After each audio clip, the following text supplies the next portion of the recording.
नमस्कार, स्वागत है आपका। आप देख रहे हैं हमारी खास पेशकश लीगल हेल्पलाइन और मैं हूं आपके साथ अनंत। इस देश का लोकतंत्र इस देश की खूबसूरती का एक अभिन्न अंग है और इस लोकतंत्र को मजबूती देता है इस देश का कानून और संविधान।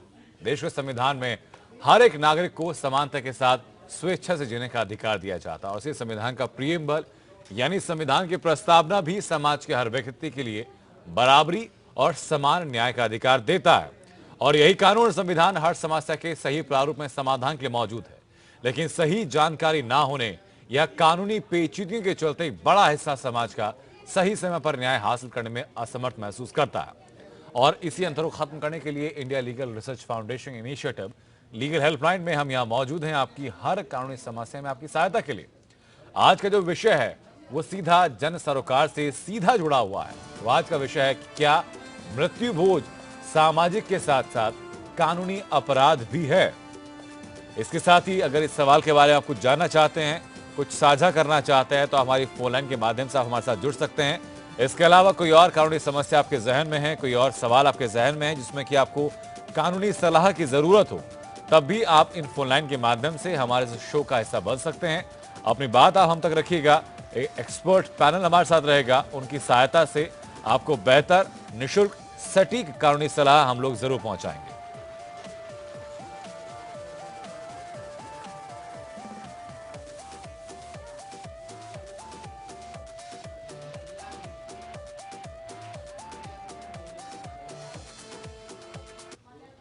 और आज के पैनल में जो खास मेहमान हमारे साथ हैं उनका तारुफ आपसे कराते हैं। धीरज अग्रवाल हमारे साथ जुड़ चुके हैं, अधिवक्ता हैं सुप्रीम कोर्ट ऑफ इंडिया से, और औसाफ अहमद खान हमारे साथ हैं, अधिवक्ता हैं Allahabad high court Lucknow bench से। बहुत स्वागत आप दोनों लोगों का। धीरज अग्रवाल, शुरुआती तौर पर ये थोड़ा सुनने में अटपटा लगता है क्योंकि ये आम चलन है समाज के अंदर मृत्यु भोज का, इस बारे में कानून क्या कहता है? देखिए, मृत्यु भोज जो है वो सामाजिक के साथ साथ कानूनन अपराध भी है। आम जनता को इस बारे में नॉलेज कम है। इवन मैं देखता हूं कि अधिवक्ताओं के बीच में भी ये कानून जो है बहुत ज़्यादा लोकप्रिय ना होने की वजह से ज्ञान में नहीं है जी। क्योंकि एक तो ये कि इसमें जो कानून है वो राजस्थान तक सीमित है। इसका भी एक कारण है कि लोगों तक इसकी पहुंच नहीं हो पाई है। वो राज्य सरकार का कानून है वहां पर। जी, राजस्थान का सरकार का कानून है और ये सेंट्रल गवर्नमेंट का कानून नहीं बन सका है अभी भी। 1960 से कानून है, तब भी अभी तक नहीं बन चुका है। क्या कहता है कानून? तो ये सामाजिक के साथ साथ कानूनी अपराध भी है जी। राजस्थान ने 1960 में ही, देखिए, सती प्रथा वाला कानून आया, बाल निषेध वाला, विवाह निषेध वाला कानून आया, लेकिन ये उससे बहुत पहले का है। ये 1960 से कानून है कि जो राजस्थान सरकार ने बनाया था, राजस्थान मृत्यु भोज निषेध अधिनियम 1960, जिसमें कि मृत्यु भोज की परिभाषा दी गई है। उसमें कहा गया, उसकी धारा 2 कहती है कि कोई भी व्यक्ति यदि परिजन की मृत्यु पर कोई भोज का आयोजन करता है, चाहे वो संस्कार के नाम पे हो, चाहे किसी पंडितों के लिए हो या किसी के भी लिए हो, तो वो एक कानूनन अपराध होगा, वो निषेध है, धारा 2 कहती है। और धारा 3 ये भी कहती है कि यदि ऐसे कोई मृत्यु भोज में शामिल होता है तो वो भी कानूनन अपराध करता है, उसके खिलाफ भी दंडात्मक कार्रवाई की जा सकती है।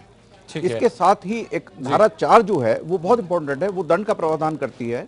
उसमें 1 साल से लेकर 1 साल तक की सजा हो सकती है और 1000 रुपए तक का जुर्माना उस व्यक्ति पर किया जा सकता है। जी, ये इसके कानूनी पहलू हैं। ठीक है। औसाफ अहमद खान साहब, मैं जानना चाहूंगा कि जो इस कानून का जिक्र कर रहे हैं हम लोग यहाँ पर, ये कानून क्या किसी धर्म विशेष या संप्रदाय विशेष के लिए लागू होता है या समान रूप से सभी के ऊपर लागू होता है राजस्थान के अंदर? क्या जरूरत है इसकी कि बाकी देश में भी लागू हो? जहाँ तक सवाल है राजस्थान में इसके लागू होने का, जी, तो ये चूंकि एक स्टेट लिस्ट का हवाला देकर ये कानून वहाँ पारित किया गया है, तो इसलिए राजस्थान में तो ये लागू है। लेकिन इसके एक्सेप्शन भी हो सकते हैं क्योंकि कस्टम और यूसेज के अंडर में बहुत सारे ऐसे कस्टम और यूसेज हैं जो कि कानून की मान्यता रखते हैं, तो वो उस रूप में उसका एक्सेप्शन हो सकते हैं जो कि इस कानून में नहीं दिया गया है। और दूसरी चीज ये है कि सामाजिक कुरीत और ये बुराई के नाम पर तो ठीक है, लेकिन कभी कभी ये जो है धर्म का हिस्सा जब बन जाता है और उसकी आस्था और मान्यता उससे जुड़ जाती है, तो फिर इसमें फंडामेंटल राइट और ह्यूमन राइट, तमाम तरह के राइट्स जो है इन्वॉल्व हो जाते हैं। औसाफ अहमद खान, ये मृत्यु भोज की अगर बात करते हैं तो क्या धर्म का हिस्सा है किसी भी तरह का, या फिर ये प्रचलन का हिस्सा है? नहीं, वास्तव में जो हिंदू लॉ है, हिंदू लॉ के अंतर्गत बहुत सारे यूसेज जो हैं वो पार्ट ऑफ द रिलीजन है। जैसे श्राद्ध करना जी, तो श्राद्ध के साथ जो जुड़ा हुआ उसका वो जो है मृत्यु भोज भी है, उसका हिस्सा है। शायद इसी कारण से जो दूसरे स्टेट है उन्होंने इसको लेजिस्लेशन की से अपने को दूर रखा है। और शायद यही कारण है कि सेंट्रल गवर्नमेंट ने भी, यूनियन गवर्नमेंट ने भी या यूनियन पार्लियामेंट ने भी इसको जो है अवॉइड किया है। ठीक है, मैं लौटूंगा आपके पास खान साहब, लेकिन अग्रवाल मैं जानना चाहूंगा कि 1960 के कानून की बात कर रहे हैं, क्या उस वक्त में ये डिफाइन किया गया था कि मृत्यु भोज क्या धर्म का हिस्सा है या रीति रिवाजों का हिस्सा है? क्योंकि अगर ये धर्म का हिस्सा है फिर तो फंडामेंटल राइट के तहत आपको अपने धर्म को प्रैक्टिस करने की आपको पूरी आज़ादी है। देखिए, जैसे कि इस एक्ट का नाम ही है, इसमें किसी धर्म से कोई मतलब नहीं है। मैं अभी एक रिसेंट आपको बताता हूँ कि जो राजस्थान के परिवहन मंत्री हैं यूनुस खान, तो वो मोमडन है, उन्हीं के खिलाफ अभी सजा का ऐलान हुआ है, जिसमें कि 2005 का मामला है, जिसमें कि उन्होंने बाकायदा विज्ञापन दे के मृत्यु भोज के लिए आमंत्रित लोगों को किया था, जिसकी कि शिकायत की गई थी मजिस्ट्रेट को। और जहां तक मुझे याद है, सीकर की अदालत ने, सत्र न्यायाधीश ने उनको सजा दी है। अभी 2017 का मामला है, सितंबर का। तो ये किसी धर्म से संबंधित नहीं है। अच्छा, जहां तक धर्म की बात है तो हिंदू धर्म भी ये कहीं नहीं कहता कि मृत्यु भोज होना चाहिए। देखिए, हिंदुओं में 16 संस्कार हैं जो कि गर्भावस्था से लेकर अंत्येष्टि तक होते हैं। तो अंत्येष्टि का मतलब है अंतिम संस्कार, जो कि शरीर को अग्नि को देने के उपरांत समाप्त हो जाता है। ये उसके उपरांत होता है। तो ये कोई संस्कार है नहीं हिंदुओं में भी कि जो कहेंगे हमारे धर्म का हिस्सा नहीं है, धर्म का हिस्सा नहीं है। ये केवल पहले सामाजिकरण इसका हुआ, उसके बाद इसका बाजारीकरण हुआ, और अब इसका राजनीतिकरण भी हो गया है। जैसा हम देखते हैं अभी यूपी में अटल जी की मृत्यु के बाद पूरे हिंदुस्तान में उनको श्राद्ध और मृत्यु भोज का आयोजन किया गया। तो अब इसका राजनीतिकरण भी होता जा रहा है। ये किसी भी तरह से हिंदू धर्म से जुड़े संस्कारों में, 16 संस्कारों में नहीं है। एक सामाजिक बुराई है। ठीक है, कृष्ण शुक्ल भी हमारे साथ जुड़ चुके हैं, देखते हैं इलाहाबाद हाईकोर्ट से। बहुत स्वागत कृष्ण शुक्ल आपका। हम जानना चाहेंगे कि जब इनको रीति रिवाज का हिस्सा माना जाता है, जैसा कि अभी बताया धीरज अग्रवाल ने, धर्म का हिस्सा नहीं है, तो फिर ये मृत्यु भोज को जो कानूनी अपराध कहा जा रहा है, ये सिर्फ राजस्थान तक ही सीमित क्यों? क्या इसको बाकी राज्यों में लागू नहीं करना चाहिए? और करना चाहिए तो फिर क्या क्या इसमें अड़चनें आ सकती हैं? ये कैसे किया जा सकता है?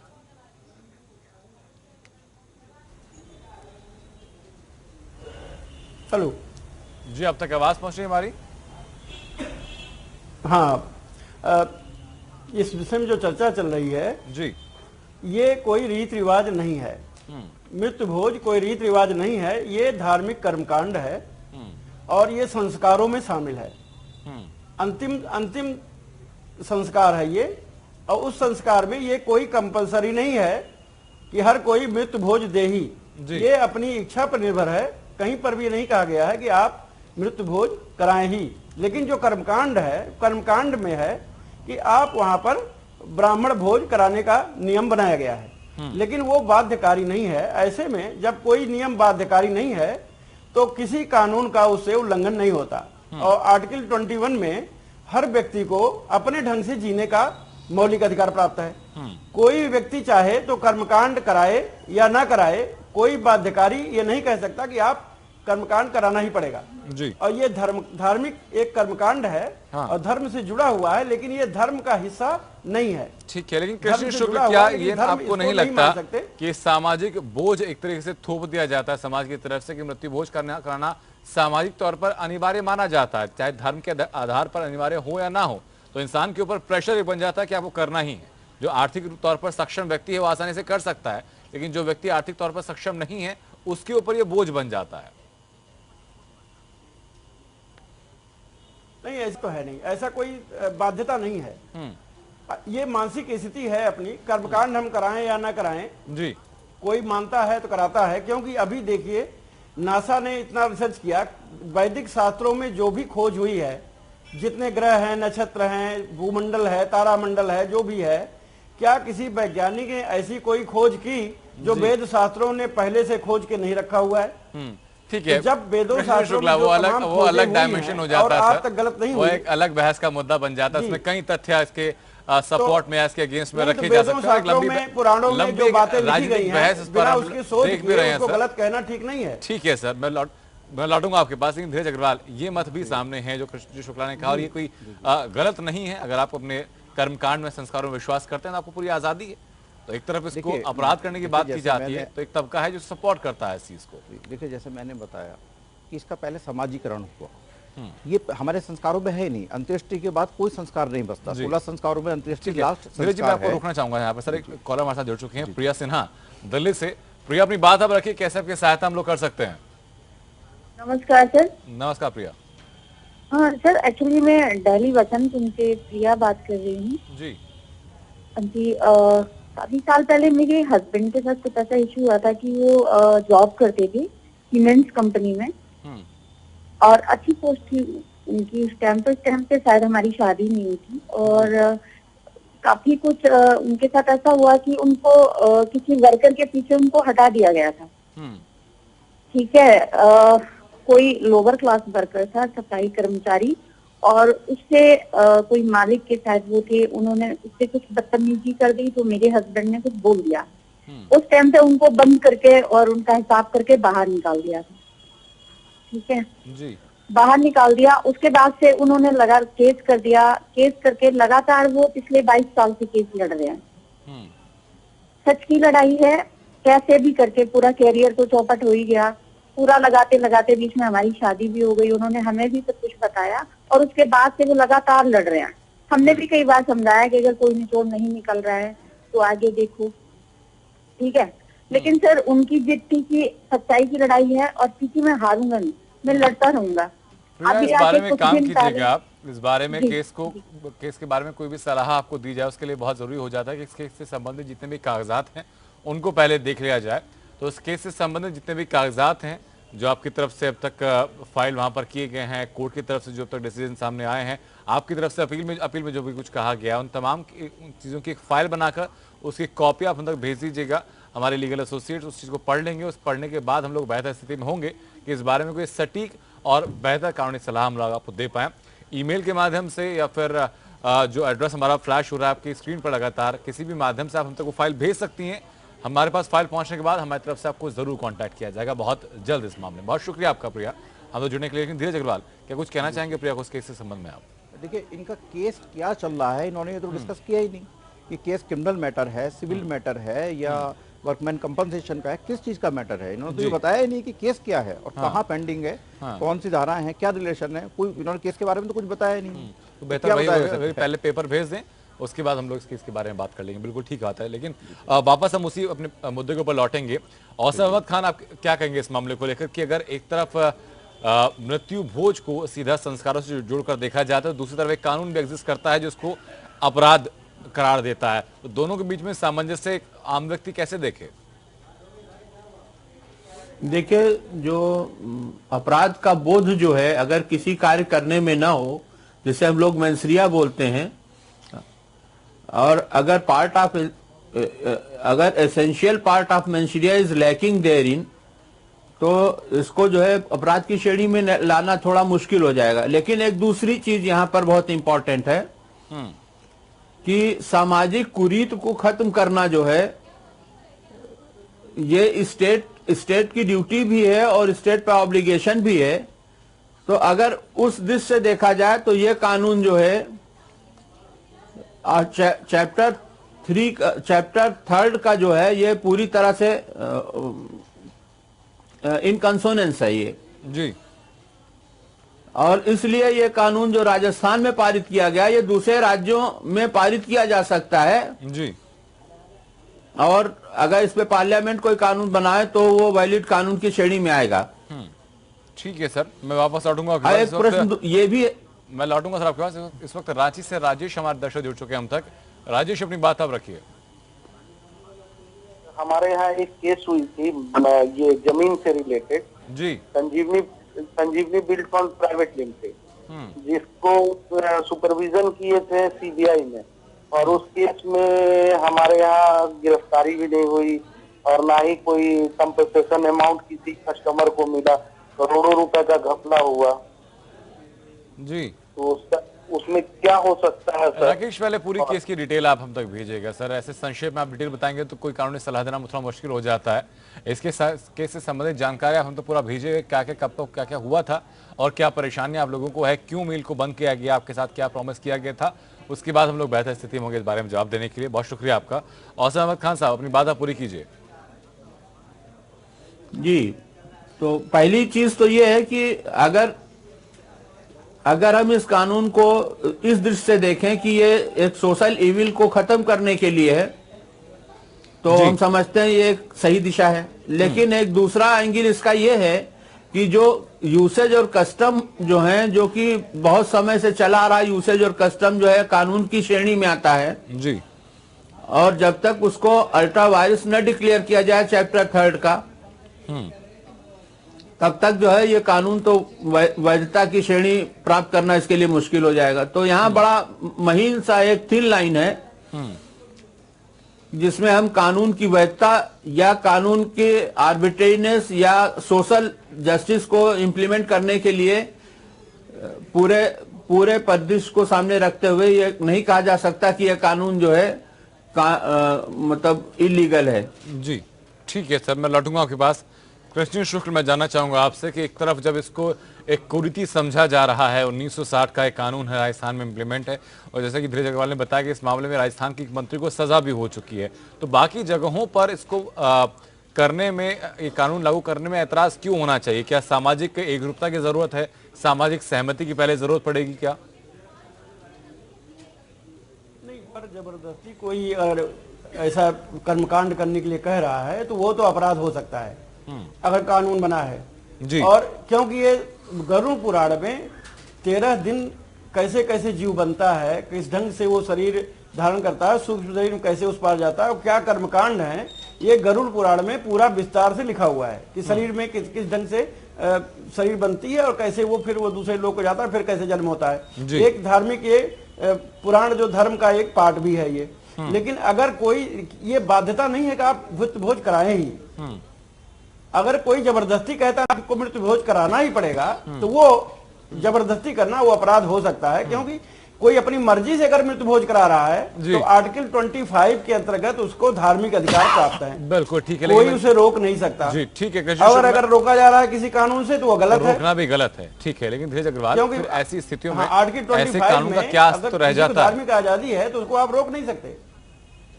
धीरज अग्रवाल, देखिए, सबसे पहले तो जहाँ तक हिंदू धर्म का सवाल है, तो हिंदू धर्म के ना तो वेदों में ना ही किसी पुराण में मृत्यु भोज का विवरण मिलता है। इवन महाभारत में मैं आपको बताता हूँ कि महाभारत में जब कृष्ण भगवान युद्ध रोकने के लिए दुर्योधन के घर गए और दुर्योधन ने मना कर दिया कि नहीं, मुझे युद्ध करना ही है, तो वो चलने लगे, तो दुर्योधन ने उनको भोज करने के लिए आमंत्रित किया।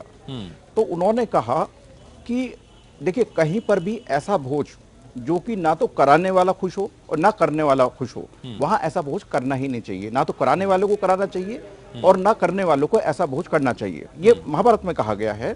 इसमें कहा गया है कि संप्रति भोज्यानी आपदा भोज्यानी वां पुनः, जिसका मतलब ये है कि कहीं भी ऐसा भोज नहीं होना चाहिए जो कि कराने वाला और करने वाला दोनों खुश ना हो।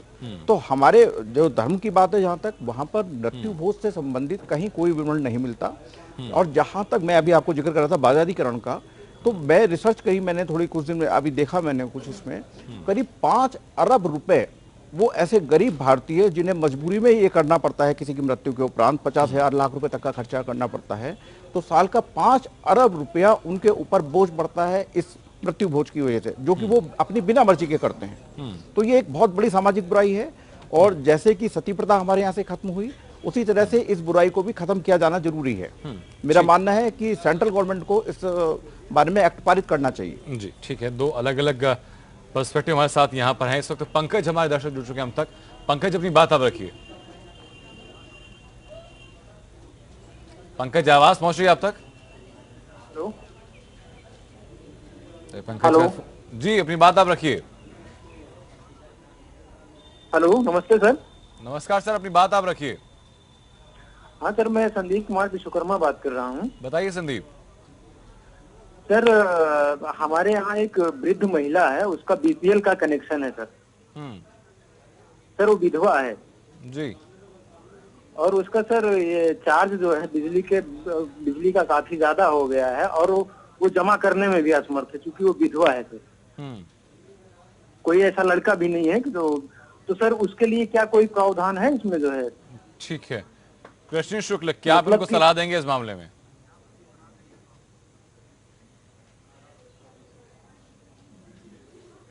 कृष्ण शुक्ल, आप तक आवाज पहुंच रही है हमारी?